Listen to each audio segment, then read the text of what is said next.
به نام خداوند جان آفرین، حکیم سخن در زبان آفرین.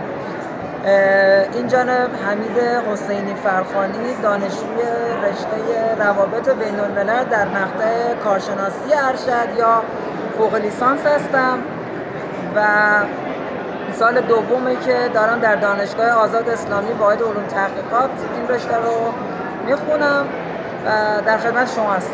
خب تاریخ تاجیکستان چی میدونی از تاجیکستان؟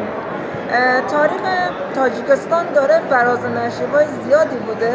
خب ما یک دوره تاریخ مشترک داریم از زمان هخامنشیان، اشکانیان، ساسانیان و بعدش وارد دنیای اسلام میشیم تا زمان امیر طاهر ذوالیمینین که استقلال خراسان رو به دست میاره و بعد امیر اسماعیل سامانی که نه تنها شاه ارزم به حضور شما تاجیکستان بلکه شاه ایران هم هست و یه استقلالی رو از خلافت عباسی به دست میاره.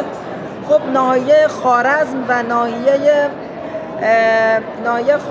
ناحیه ماوراءالنهر که بخشی از خراسان بوده.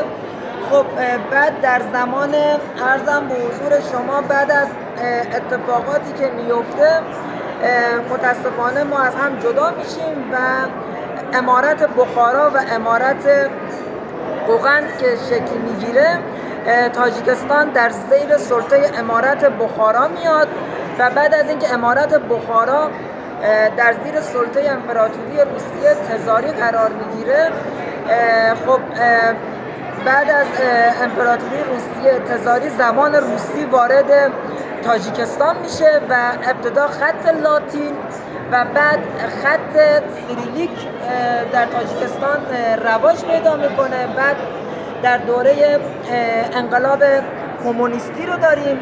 ابتدا تاجیکستان به صورت یک جمهوری خودمختار در تحت نظر جمهوری سوسیالیستی ازبکستان شوروی شکل میگیره. بعد به وسیله فکر میکنم شیرین شاه تیمور و سردارالدین عینی و دوستانشون موفق میشن که تاجیکستان رو از زیر نظر ازبکستان خارج کنن و به یک جمهوری سوسیالیستی مستقل تبدیل کنن و تیمورشاه خیلی سعی میکنه که دشت فرقانه، بخارای شریف و سمرقند رو هم که سرزمین آبا و اجدادی ما ایرانی هاست، ما تاجیک ها رو در زمره ایرانی ها قرار میدیم، تاج سر ما هستن، نور چشم ما هستن. سعی میکنه که اون رو به دامان زمان فارسی برگردونه ولی متاسفانه موفق نمیشه و تنها میتونه ناحیه سغد رو برگردونه.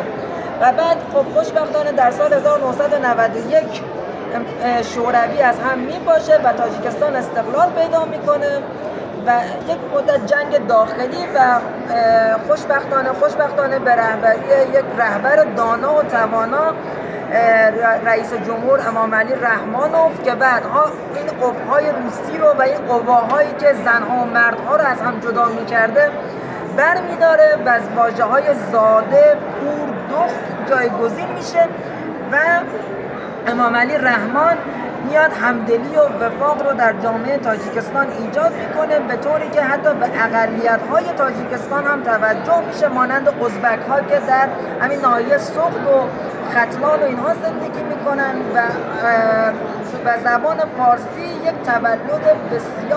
تولد نوزایی دوباره در تاجیکستان پیدا میکنه که ما امروز داریم مشاهده میکنیم که الفبای نیاکان رو هم دارن تدریس میکنن و دارن. تو تاجیکستان بوده یا نه؟ من در مدرسه درس دادم. در مدرسه در ایران خونده؟ بله در ایران درس دادم و معلم بودم. معلم بودی؟ بله. خیلی خوب. من 3 سال هم در تاجیکستان و قرقیزستان و قزاقستان زندگی کردم در شهرهای آلماتی، بیشکک و دوشنبه. در دوشنبه بودی؟ بله. کدام سال بودی؟ در سال 1390 که فکر میکنم چه 2013 که خیابون لنین که تبدیل شده بود به خیابون رودکی. آره تشکر. بله.